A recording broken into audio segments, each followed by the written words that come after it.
I'm very glad to have you join us again tonight on a sultry night in southeastern Massachusetts. The heat and humidity has remained with us. Before we get started tonight, I want to mention a couple of things. Want to thank our sponsors for this program, Cape Cod 5, First Citizens Federal Credit Union, Martha's Vineyard Savings. And as you know, all books that are part of our Safer at Home series are made available at Eight Cousins Bookseller in Falmouth. So we hope you participate and become a patron for them. Want to remind you that this is being recorded. And if you've got any questions at the end of the talk, down below is the chat feature. So type your questions in on the chat feature. So use that. And again, we mentioned this last week that if you got any ideas for programs, feel free to mention them to me. Send me an email. You can send it in a chat.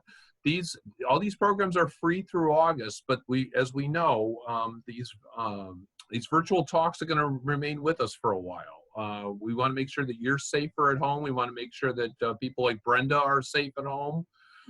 So we want to continue doing this for the foreseeable future. So thanks for participating in this. Now, our speaker tonight, actually, we tried doing this last year, and life got in the way. And then she was obviously going to come to Falmouth, and life got in the way. So Brenda Wineapple is an award-winning author. She's written several books. She's also born and raised in Massachusetts. So this is not her. This might be her first virtual trek to the Cape, but it's not her first time being in Massachusetts. So would you? And just so you know. Like I said, we've been planning this for a while. I am not coming at this. There was no agenda by me, but by having a talk 2 weeks ago saying how to get rid of a president, and one today with the Impeachers. This is strictly coincidental. So without further ado, would you welcome our guest tonight, Brenda Wineapple? Thank you so much. Can you hear me all right? Is everything, are all of the systems working okay? Okay, good.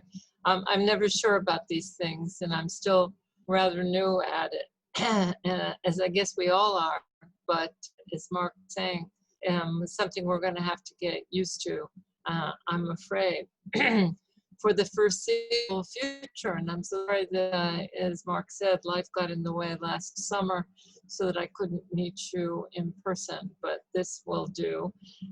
Yes, I always enjoy coming back to Massachusetts. Even in the heat of summer. And so I'm a little bit disappointed, but obviously glad to be here. And I don't know about your recent conversation about getting rid of presidents, but there was an effort both recently and quite a long time ago to get rid of a president. And in fact, my husband just said to me today that he bets, I don't know if I agree with him, but he bets that a number of Republicans who voted not to convict the current president regret their vote. So who's to say? I think in 1868 that wasn't the case, but it's kind of interesting. One of the first questions I always get about the Impeachers, which, as you may know, came out last year, this past spring. Excuse me. One of the questions that I always get is, when did you start writing this? You know, sort of a kind of, not a hostile question, but it's almost as if I was capitalizing on current events in some kind of way. And as I never hesitated to point out, I actually began the book in around 2013, which is quite a while ago. These books do take a long time. And it was deep into the Obama's presidency. And there was no way that anyone could have foreseen the future. And insofar as anyone thinks that I did, believe me, if I could foresee the future, I would have changed it. But I don't have that kind of power. But impeachment, at the time I began this particular book, was on absolutely no one's mind. Presidential impeachment may have been floated here and there about George Bush, about the potential Hillary Clinton as a president, but it never really took any hold, and people mistakenly even thought that Nixon was impeached, which he in fact wasn't. It's a very unusual thing to happen in American history, and that's exactly why I began the book, because it occurred to me, came out of the book I had written before that, which is called Ecstatic Nation, and it's about 19th century cultural and political history. And when I was working on that book, it occurred to me, and it was rather perplexed, that such an important event in American history, the first ever presidential impeachment, was something I knew very little about, almost nothing about. In fact, I would ask around, and people didn't know much more than I did, and I thought, isn't that strange? I'm a relatively literate person.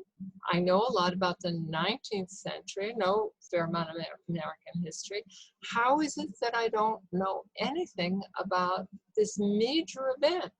And especially, it seemed to me, how is that possible when in fact that event, the first ever impeachment of a president, actually occurred right after the Civil War? I mean, not directly after, but close enough, 3 years. We can all imagine just 3 years, they go very quickly. Just 3 years after the first ever Civil War, the only war, and what's more, is the first ever presidential assassination. It was a rather remarkable thing that in this particular period of history, a presidential impeachment took place. So I began the book, and I began thinking about this book, and I'll be very eager to hear your questions. But I began the book, and I began thinking about the two ways. One is I wanted to know what happened, because that seemed very interesting. But also I wanted to know why most of us, many of us, didn't know anything about it. And in fact, fairly recently, when current events caught up with me, or I got asked out impeachment because it was, newsworthy. One of the things that seemed so fascinating is that even people who were talking about impeachment often skipped over the Johnson impeachment as if it didn't happen. And in fact, just the year before my book came out, just before it came out, in the New York Times, on a front page essay, book review, in the book review, Andrew Sullivan wrote a cover piece, and he said that the grounds for impeaching Andrew Johnson were preposterous. I happened by that time to have done my work and completely disagreed. But again, I wanted to know what had happened, and that's where, as I said, I got started. Some people who knew and still know about the Andrew Johnson, not LBJ, the Andrew Johnson impeachment, the main thing that they heard about it was something that they had read or remembered reading from a very popular book in the 1950s, 1957. John F. Kennedy wrote a book called Profiles in Courage. In Profiles in Courage, he had a chapter on a man named Edmund Ross. He's a senator from Kansas. And he basically said that Ross had been courageous because he voted against his party, almost as if he were Mitt Romney recently. He voted against his party but in this case, acquit Andrew Johnson. So he swam against the tide. And it was only, by the way, by one vote that Andrew Johnson was acquitted. What JFK or Ted Sorensen, who wrote the book, didn't say was that it's likely that Ross was bribed. And if he wasn't, if money actually didn't change hands, then it's also true that he asked Andrew Johnson after the vote, in exchange for the vote, for all kinds of perks and jobs for friends and relatives. But the book basically said that the actual cause, and this is Kennedy or Sorensen writing, the actual cause for which the president was impeached was not fundamental to the nation, not fundamental to the nation. I happen to disagree, but that was the standard wisdom about the Andrew Johnson impeachment. It was not fundamental to the nation, that it was a group of fanatics called the radical Republicans. Republicans and Democrats aren't the same party as they are today. They were kind of switched. That basically what they wanted was political power. They were diabolical. They were hell-bent on revenge against the South. They were bent on destroying and humiliating the South. And it's interesting, this kind of point of view, by the way, that became dominant in the late 19th century and into the 20th century is the same point of view. It's very relevant. It's just kind of striking to me how relevant it is. It's the very same point of view that got all of those Confederate statues built, particularly at the end of the 19th century and the early part of the 20th century. You know, so history is very interesting in that particular way, because what that did was basically give the South a reason to be proud and say that, in a way, the Civil War really shouldn't have happened and it shouldn't have ended the way it did. So it seems to me that actually, and what's so pertinent today, is that there was an opportunity that impeachment brought up for the nation, and really an opportunity that spoke right after the war, as I said, about the direction that the country would take. Because I have to ask you to think about what was going on in 1865. Your president, beloved even by many in the South, Abraham Lincoln, was assassinated. The war was just over. And you had 11 states of the so-called and former Confederacy wanting to come back into the Union, into the House and Senate. So the question would be, what were the terms for re-entry? Should they be welcomed back into the House and Senate, all forgiven, like nothing had happened, and just say it was a big mistake, the 750,000 dead, you know, we just sort of forget about that. Congress at any time gets to decide the qualifications of its own members. And so when Johnson took office after Lincoln's assassination, many men in Congress, they were all men before suffrage 1920, they came to Johnson and they said we should have a special session to decide what to do about these former 11 states. And Johnson refused to do that. In fact, what he began to do was actually reestablish the South as it was, just without slavery. In other words, he started putting former Confederates into the government by executive proclamation. He started pardoning Confederates left and right. And he basically said, to his way of thinking, the South had never seceded because it was against the Constitution. And one of the impeachers later, a very unusual man named Thaddeus Stevens, said that's like saying a murder didn't happen because murder's against the law. I mean, it just doesn't make any sense, really, in that particular way. So Johnson was giving them very lenient terms. And when you give that lenient terms, what you're forgetting about, and this is so key to what happened, what you're forgetting about are the 4 million Black men and women recently freed, but who had been deprived during their lifetime even of the ability to read and write. You have 4 million people recently enslaved. What are you going to do with them? What about their civil rights?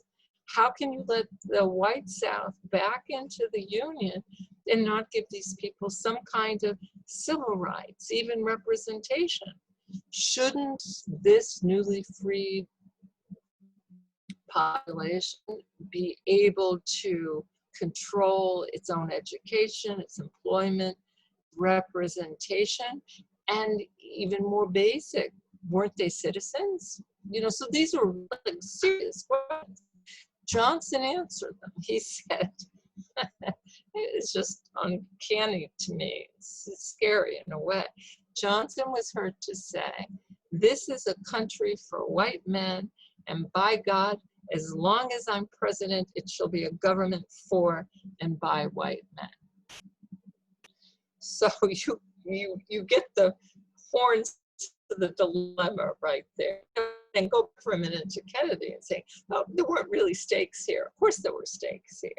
But you might then want to interrupt me, and I'll interrupt myself, and you'll say, because I get this question a lot, who is this Andrew Johnson? And why was he on the ticket with Abraham Lincoln if this was his point of view? Andrew Johnson represented Tennessee in the Senate. He was in 1860, during what was called the Secession Crisis, just before the war and just after Lincoln was elected the first time. He was the only Southern senator who spoke out against secession, the preservation of the Union. As a result, he was hung in effigy all through the South, and when he went back to Tennessee and he left, he was chased out of Tennessee in a hail of bullets. But he was considered a hero in the North. And for his troubles, Lincoln made Johnson the military governor of the Union part of Tennessee, because Johnson really loved the Constitution, he loved the Union. And he told his fellow Southerners that slavery would be protected better within the Union than going outside of it. So his views on slavery and Black people were pretty horrible. But Lincoln didn't care about that. Lincoln in 1864 won an election, and it didn't look good for him, so he was very nervous about it. And so he thought, very much like today's terms, he really ought to balance the ticket. And what better way to balance the ticket? He had a former abolitionist on the ticket with him, a man with a great name of Hannibal Hamlin from Maine, that didn't bring anything to the ticket because it was an abolitionist from New England, and so he wanted balance. So to get balance, what better way than by getting a heroic Southerner who stood for the Union, who was, moreover, he wasn't a Republican even, which Lincoln was, he was a Democrat. And so in that particular sense, it looked like a pretty good deal. One of the things that Lincoln didn't know, of course, that we know, but of course Lincoln didn't know, is that he'd be assassinated, because he thought, well, you know, your vice president doesn't do very much. He'll just be a figurehead. He'll get me elected, and then I can prosecute the end of the war, make sure the slaves are emancipated, get a 13th Amendment, enshrining abolition into the Constitution, and proceed that particular way. Well, as we know, that wasn't what happened. And actually, the entire vice presidency of Andrew Johnson, short-lived though it was, began very badly because he was so excited about being vice president that he said he had a cold, and he took a few too many medicinal swigs of whiskey, and he wound up planting a lobby kiss on the Bible, and so people were kind of horrified. But nonetheless, it seemed like he was going to be a very positive addition. And even when Lincoln died, it was known that Johnson had said that the South were traitors and traitors should be punished. And as soon as he got into the White House, however, since he was, his background was interesting because he was very poor. He'd grown up very poor. He'd been an indentured servant, which is one step above being a slave, because he's white, of course, and he would get his freedom at 21, but his mother farmed him out. He ran away. I mean, he really had nothing. And in the South, which is very hierarchical, he was considered white trash. So as soon as he gets to the White House, he has power over all the people who were kind of hostile to him or left him out or treated him as, having no status at all. He got in the White House and he began, as I said, pardoning these people, these Confederates, as many really as 100 a day. And then when the Congress passed civil rights legislation, civil rights bill, which is pretty, low level, all it does is restore, what it is basically give former enslaved right of due process. Johnson vetoed it. He really didn't want any part of civil rights legislation, and his hands-off policy was basically another form of states' rights or home rule that got so bad that in the South, one state after another was passing what they called black codes, which were ordinances designed to prevent freedmen and women from owning property, from traveling, from getting married, from making contracts, from basically doing anything. And in places like Louisiana, there were so many former Confederates in the state legislature that it was called a rebel legislature. And the police, again, sort of reminiscent of today, the police were organized by these white Confederates into de facto state militias. And to take one really brutal example of this kind of police force, when there was a constitutional convention held in New Orleans to discuss the possibility, just the possibility of Black voting rights, within hours of the constitutional convention being called, Black men and women were executed on the streets of New Orleans point blank while they kneeled and prayed for their lives. And it was a terrible, terrible massacre. Congress, meantime, had realized, because there had been there was a Republican a majority in Congress, and it was so horrified for what happened in New Orleans and many, many other places. I'm just citing that one instance.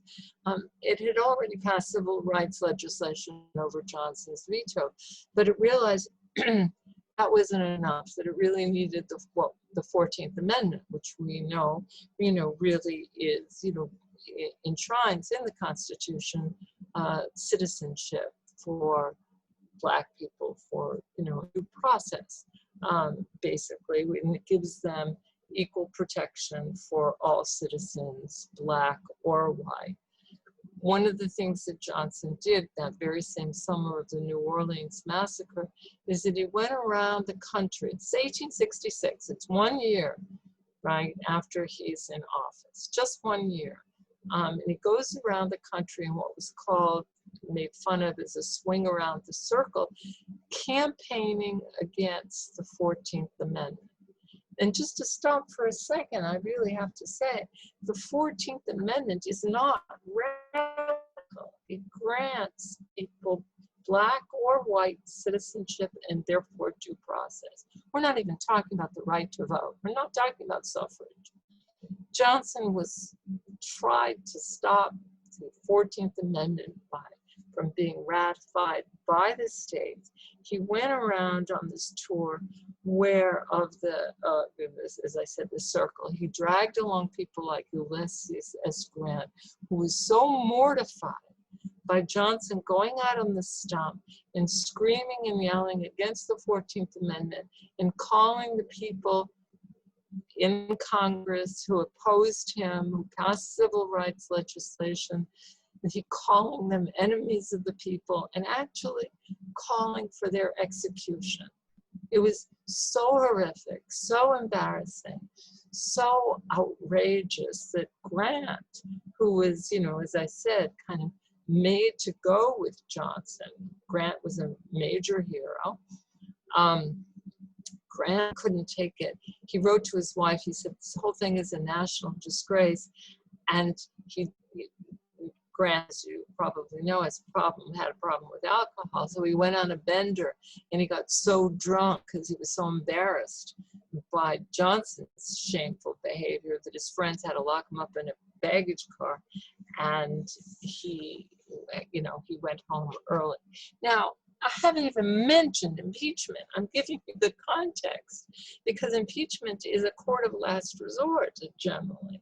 And impeachment hadn't come easily or quickly to Andrew Johnson. There were people who were trying to negotiate with him. There were a couple of outliers who called for the impeachment as early as right after 1867. But the Judiciary Committee, and we're all familiar with this now, we weren't when, I started the book, but the Judiciary Committee buried the whole thing to buy time because nobody knew, and I'm not sure people entirely still do, nobody knew what the impeachment of a president would look like or what were sufficient grounds for the impeachment. What was impeachment? Do you need, and these were all things that you've probably heard about ad nauseum last winter, is maladministration, as Alexander Hamilton said in the Federalist paper, is that enough, maladministration? Do you actually need the infraction of a law? Do you have to have a demonstrably illegal act to impeach a president? Or should a person in the presidential chair be held accountable for that person, his actions? In other words, you need a criminal offense, an actual breaking of the law, or is abuse of power, a subversion of Congress, a failure to execute the laws of the people, is that enough? And those are the questions nobody knew an answer to. And of course, nobody wanted impeachment.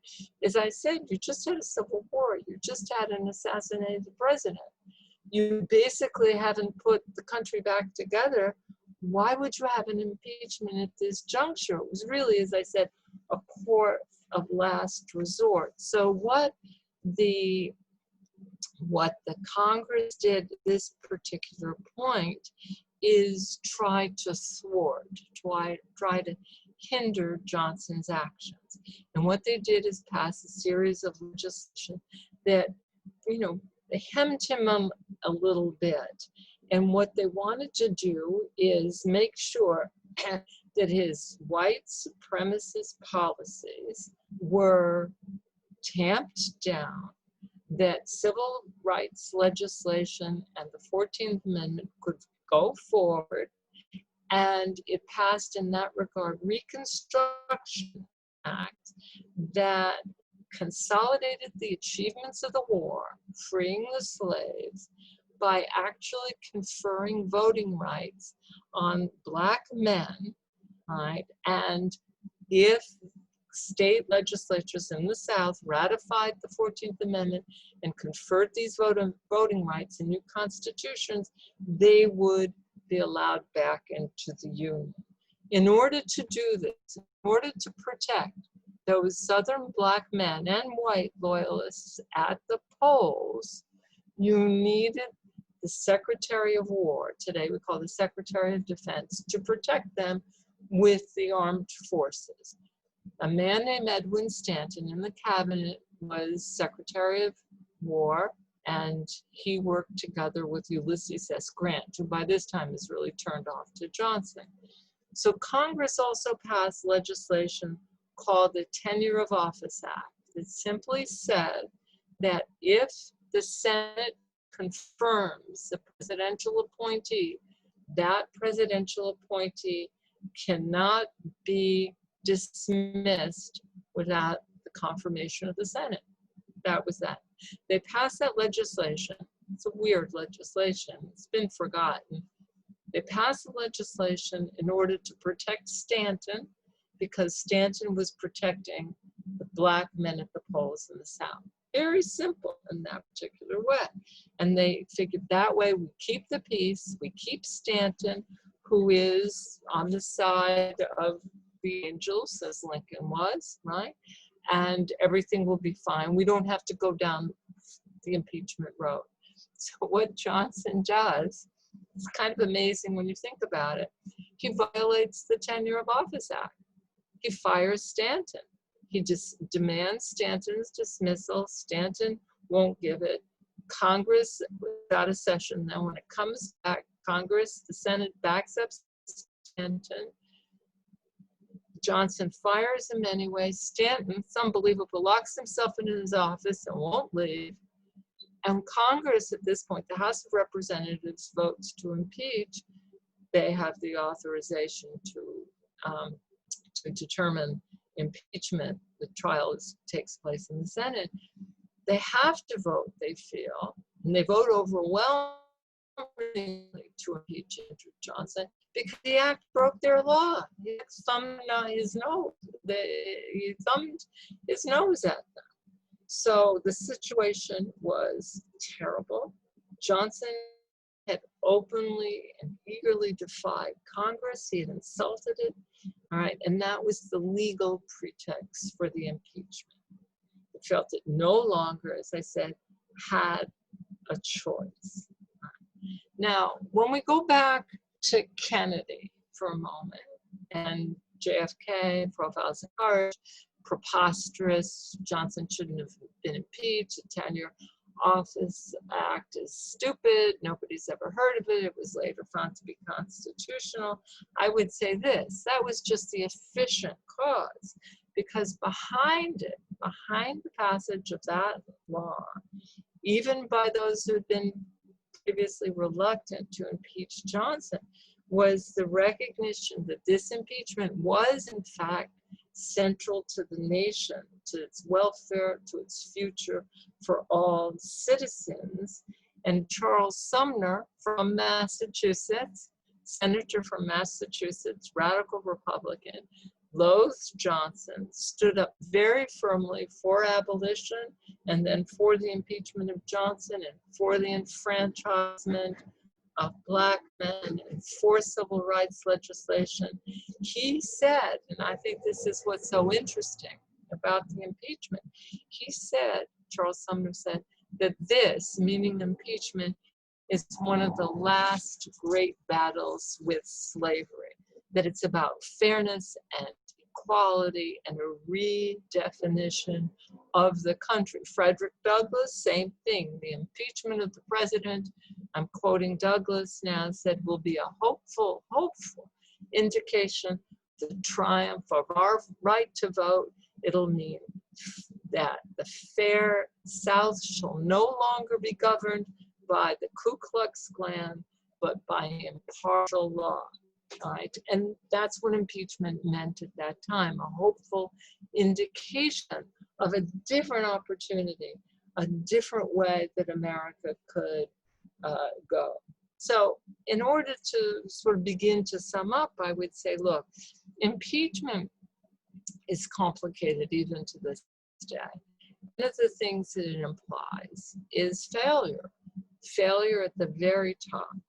But it also I would suggest, and I have suggested, that it's certainly in the 19th century, and maybe now, that it also implied hope. It was the kind of hope of a better time coming, a better, a fairer, a more just country. It was the hope and the promise that an American president couldn't act like a king, but that we had a country, have a country of checks and balances that can maintain itself courageously, even after a war, without waging a new one. So, by way of conclusion, I would say simply, all of this is a way of saying simply, what was this? I told you what happened. So why don't we know about it? Why does it seem to have disappeared? Preposterous tenure of office. Nobody knows about that. Nobody cares.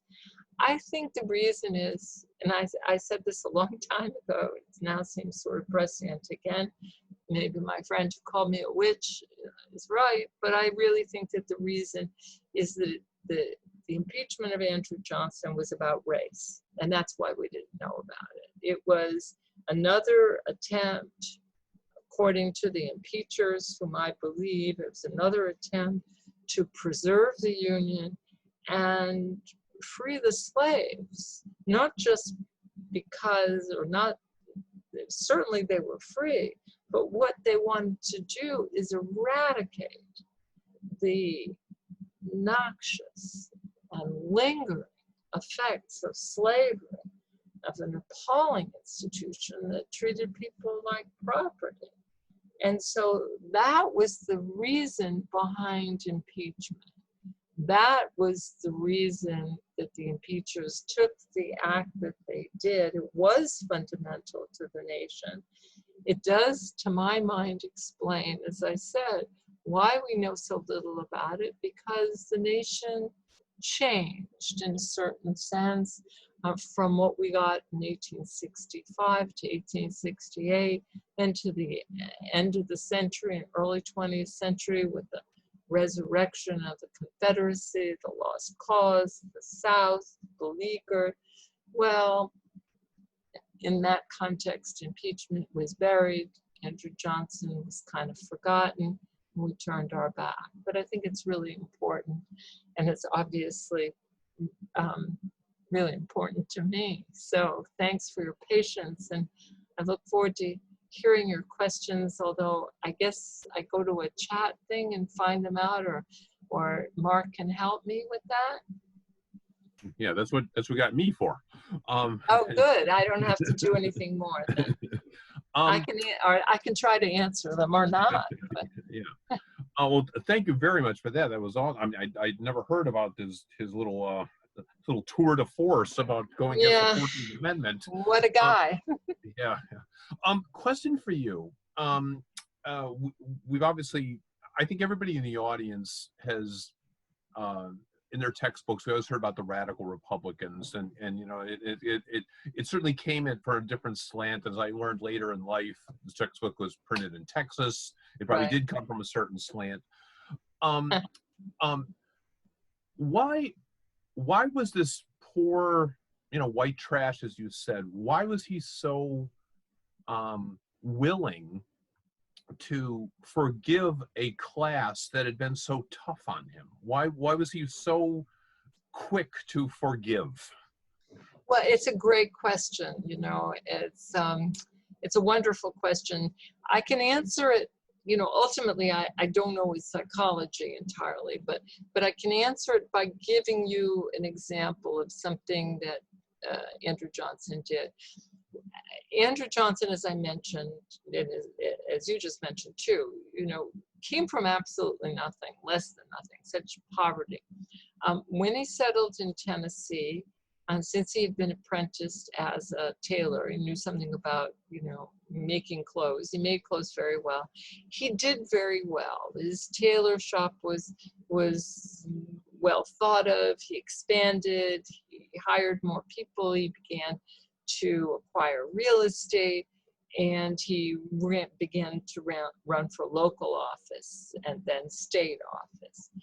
As his finances grew and he became fairly comfortable, if not well-to-do, one of the things that he does, one of the first things that he does to show that he's arrived, is he buys human beings.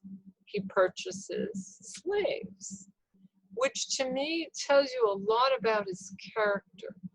There's a man named Thaddeus Stevens, one of the impeachers, radical Republican from Vermont originally, representative of Pennsylvania, also from abject poverty. In his case, in the case of Stevens, what poverty did for him was make him more empathetic to people who were similarly impoverished, who had very little. So it made him sensitive to the conditions of people who just haven't been able to get a fair shake. Johnson was not of that type. When he began to rise in the world, he also began to feel powerful and want to be a participant and in control of the people who had excluded him. Now he's one of them, see? So in some sense, it's a way of exercising power that he has over them, but also being really, in some sense, they become in his debt.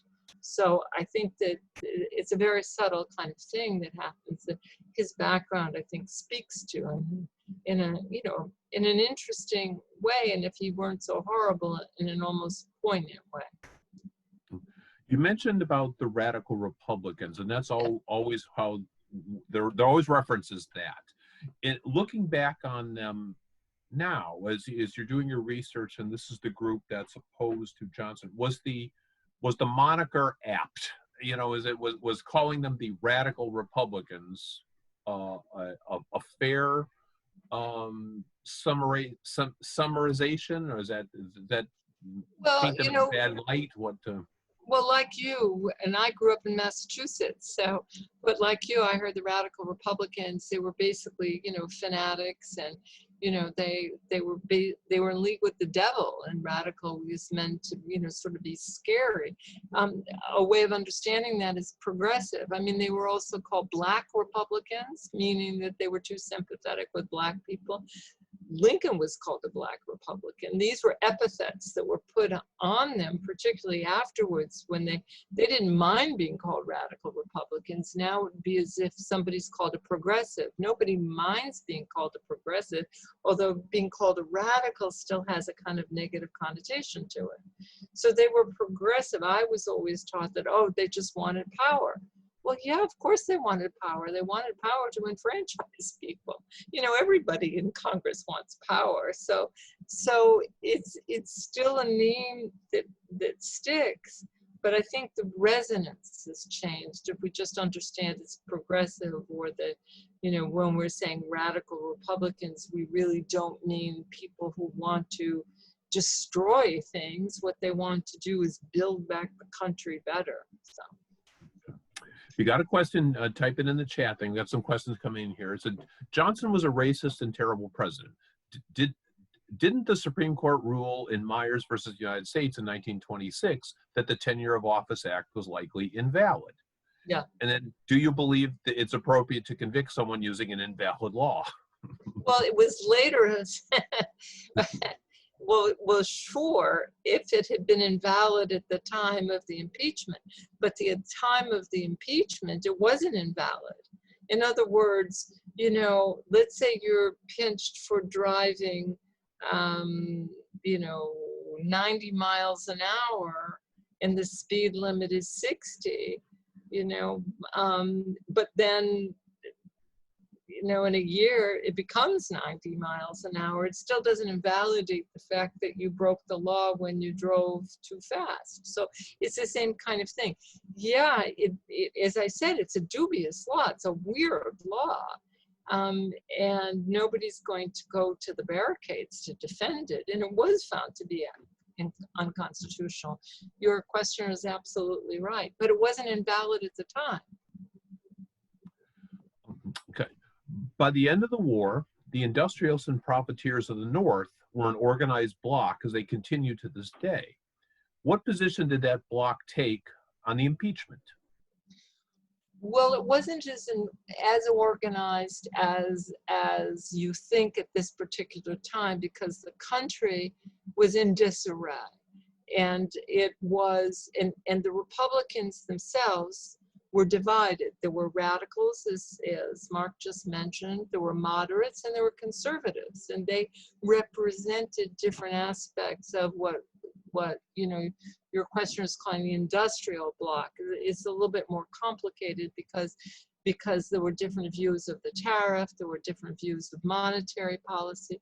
One of the interesting things about Andrew Johnson was that he had the ability to unite these different parts of the Republican Party that would later, during the Grant administration, spin out of control. So they were actually united, and the issues had less to do with industrialization per se than getting rid of Johnson and then making the country fairer so that the South could actually enjoy the fruits of industry. And remember, the South was blasted, the railroads were gone. I mean, it basically had nothing. So it's complicated at that particular time. But the simplest thing is to say Andrew Johnson's policies were so egregious and his point of view so awful that he united all the different parts of the Republican Party at that time. That kind of segues into the next question. Absent Johnson's violation of the Tenure of Office Act and his subsequent impeachment, do you think President Johnson would still have such a poor reputation among presidential scholars? I'm sorry, read the first part again. I'm sorry. Well, absent Johnson's violation of the Tenure of Office Act and his subsequent impeachment, do you think President Johnson would still have such a poor reputation among presidential scholars? Yeah, I think so, in the sense that, as I said, impeachment was a court of last resort. He had already, he already alienated not just people in his own party, the Republicans, but don't forget that he alienated the people in, alienated people in the Republican Party, but he also alienated the Democrats, who theoretically were his party. And what was interesting then is that 1868 was an election year, right? Mm-hmm.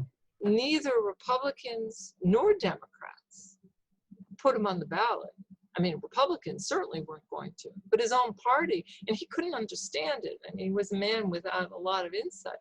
He couldn't understand it. He thought, well, look all the good things that I've done, how come you're not nominating me? He was very, very hurt. So, yeah, I think so. He didn't really bring anything to the presidency except enormous division, animosity, fear, and disarray. I think he would be remembered with or without the impeachment in that particular way.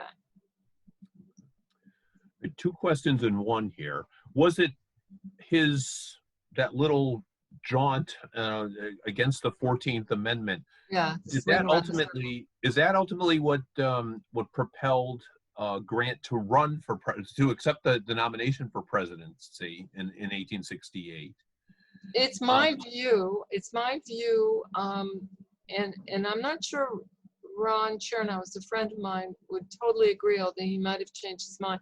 It's my view that Grant was already early on eyeing the presidency, but Grant was a man who played his cards very close to his chest. I think he had to have known, because he had enough what we call today handlers who are already eyeing the president, the presidency in 1868. The Republicans wanted somebody like Grant who was going to keep the party together. But I think what happened was the swing around the circle certainly didn't endear Grant to, or Johnson to Grant, but even more when Grant was embroiled by Johnson in the Tenure of Office Act, the firing of Stanton, because what I didn't tell you about is that what Johnson wanted to do is replace Stanton with Grant and put Grant sort of in the middle, and then undermine Grant by making it seem like Grant and Johnson were on the same page.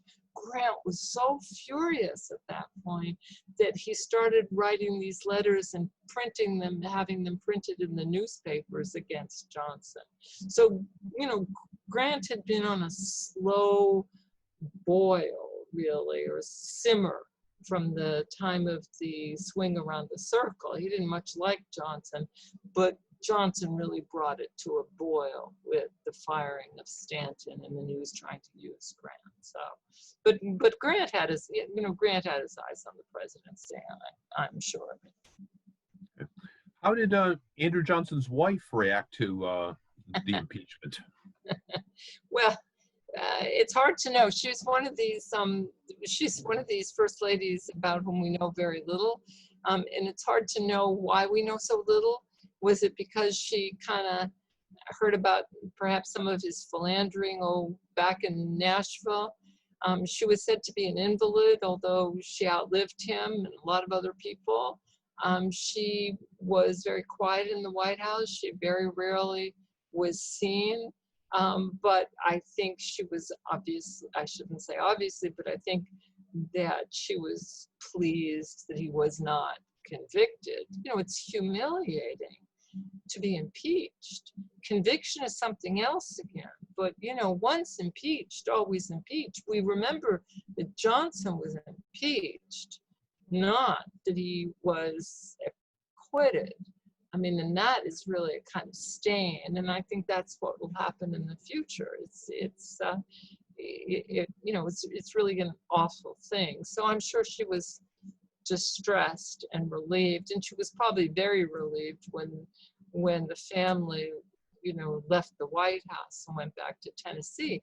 But to be fair, I should say that eventually, in the 1870s, Tennessee sent Andrew Johnson back to the Senate. And as soon as he got there were flowers on his desk. And one of his first things that he did was stand up and make a kind of rant against Ulysses S. Grant. We don't know much about his, you know, Senate career after impeachment because he died, you know, while on vacation or something. But in any event, he did come back. Let that be a lesson. Well, one last question, and speaking Sure. of acquittal, what becomes of Senator Ross of Kansas? What becomes of him? Ross does pretty well for a while because Johnson, he keeps going back to Johnson and saying, I want this job and I want that job and I want this and that. And then he wrote a very self-justifying, kind of self-pitying memoir. He went off to Mexico. He was New Mexico rather. It was alleged fraud against him. He wrote a self-justifying memoir that I think Ted Sorensen used as the research for Profiles of Courage. So he kind of disappeared. He wasn't well thought of in the Senate when he was there. He was a junior senator, and then he made a career really out of his courageous, and I'm being very facetious, act, but not a noteworthy one. Well, I want to thank you very much for your time tonight. My I want to pleasure. thank everyone for joining us. Again, the book is called The Impeachers. It is at 8 Cousins. Brenda, thank you very much for even if it was from a distance. I'm glad you were able to come to Falmouth even remotely. And, I'll be there in person someday soon, I hope. And thank you, Mark, for putting this all together, for inviting me back, even though it didn't work out. And we'll all move forward into better weather on, There we go. you know, All right. metaphorically and all other ways. And thank you all for coming. I appreciate it. All right. Thank you, everybody. Stay safe. Okay. We'll see you next week. Okay. Bye-bye. Bye, Mark. Thanks. Bye-bye.